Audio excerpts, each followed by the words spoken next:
오늘 영상은 화성에 오래 사신 분들도 의외로 잘 모르는 지역을 소개해드리는 시간입니다. 동탄, 봉담, 향남.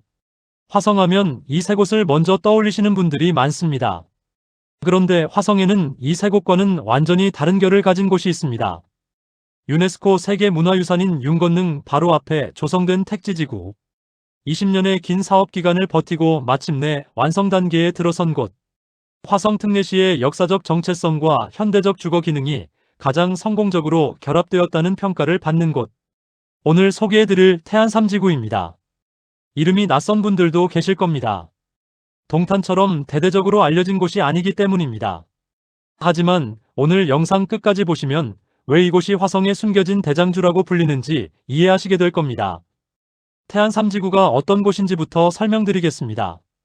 태안3지구는 화성시 안녕동과 송산동 일원에 조성된 택지개발지구입니다. 면적은 약 118만 제곱미터입니다. 그런데 이 지구의 이름에서 태안이라는 단어가 보입니다. 태안이라고 하면 많은 분들이 지금의 병점 일대를 떠올리실 겁니다. 실제로 병점 지역의 과거 행정 명칭이 태안이었습니다. 태안3지구는 그 지역적 연원을 이어받은 이름입니다. 지금의 병점역과 가까운 위치에 있으며 수원시와 경계를 맞대고 있는 화성시 동부권의 주거지입니다. 이 지구가 특별한 이유는 바로 옆에 윤건능이 있다는 사실입니다. 윤건능은 조선 22대 임금정조의 아버지 사도세자와 어머니 해경궁 홍씨가 잠들어 있는 윤능, 그리고 정조와 효의왕후가 잠들어 있는 건능을 함께 부르는 이름입니다. 유네스코 세계문화유산으로 등재된 조선 왕릉 중 하나입니다.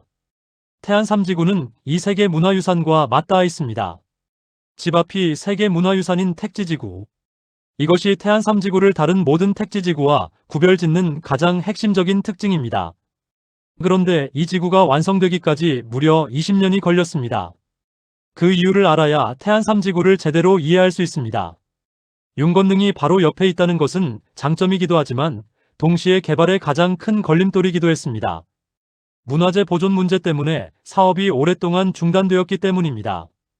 유네스코 세계문화유산의 경계 안이나 그 인근에는 건물의 높이와 개발의 밀도를 엄격하게 제한해야 합니다. 문화재청과의 협의, 경관 영향 검토, 설계 변경이 수없이 반복되면서 사업이 지연됐습니다. 20년이라는 시간이 그냥 흐른 것이 아닙니다. 문화재와 개발 사이의 균형을 맞추는 긴 줄다리기의 시간이었습니다. 그 결과가 지금의 태안3지구입니다. 대규모 고층 아파트 단지 위주의 다른 신도시와는 전혀 다른 모습입니다.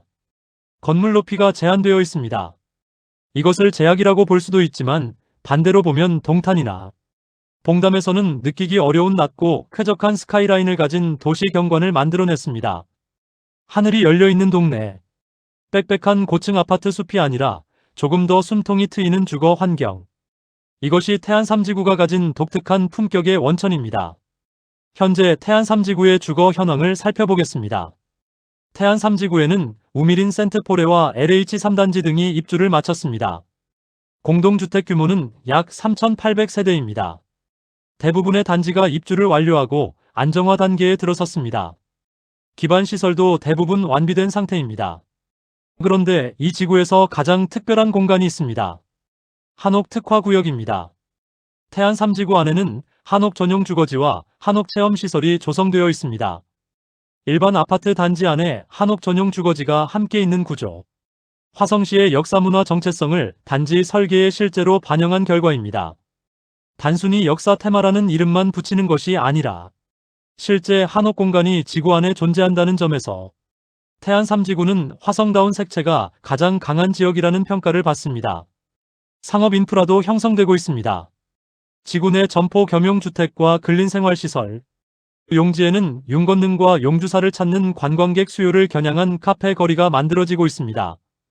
역사유산과 현대적 상권이 만나는 독특한 공간 구조입니다.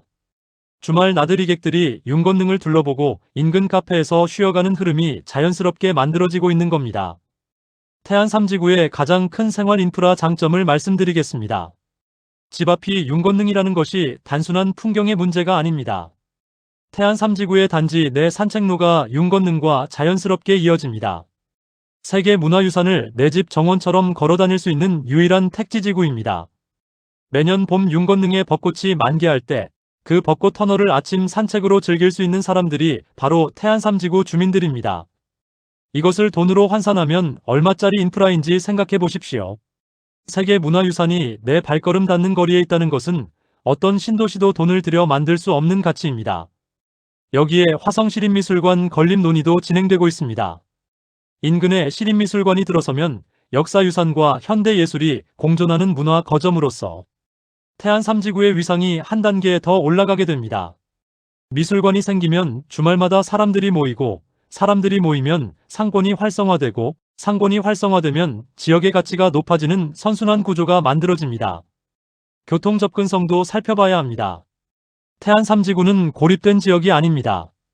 지하철 1호선 병점역과 인접해 있어 기본적인 대중교통 접근성을 갖추고 있습니다. 그리고 GTX-C 노선이 병점까지 연장되는 사업이 추진되고 있습니다. GTX-C가 병점역까지 연결되면 서울 삼성, 양재를 거쳐 강남권까지 30분대 접근이 가능해집니다. 이 사업이 현실화되는 순간 태안3지구의 서울 접근성은 완전히 다른 차원으로 올라갑니다. 도로 접근성도 뛰어납니다. 수도권 제2순환고속도로 진입이 매우 빠르며 수원 중심권과도 경계에 위치해 있어 화성과 수원, 양쪽의 인프라를 동시에 활용할 수 있는 입지입니다. 특히 삼성전자 화성기흥 사업장, 정남산업단지, 기안동 일대 근무자들에게 신축급 주거지로서의 선호도가 높다는 점은 이 지역 수요 기반이 탄탄하다는 것을 보여줍니다. 직주 근접 수요가 명확하다는 것은 장기적으로 안정적인 주거 수요가 유지된다는 의미입니다. 태안3지구는 화성에서 가장 조용하지만 가장 단단한 입지를 가진 곳입니다. 20년이라는 긴 사업 기간이 오히려 이 지역의 완성도를 높였습니다. 문화재 보존 원칙을 지키며 설계된 낮고 쾌적한 스카이라인, 세계문화유산 윤건능과 직접 연결되는 산책로, 한옥 특화구역이라는 독보적인 정체성, 병점역, GTX-C 연장의 수혜 가능성, 삼성전자를 포함한 탄탄한 배후 수요, 동탄의 화려함과는 다른 방식의 가치입니다. 조용하고 품격 있고 역사적 깊이가 있는 주거 환경, 윤건능의 고즈넉함과 신축의 쾌적함을 동시에 원하는 분들에게 태안3지구는 화성에서 찾을 수 있는 가장 특별한 선택입니다. 앞으로도 화성 특례시의 숨겨진 가치를 발굴해서 전달해드리겠습니다. 영상이 유익하셨다면 구독과 좋아요 부탁드립니다. 감사합니다.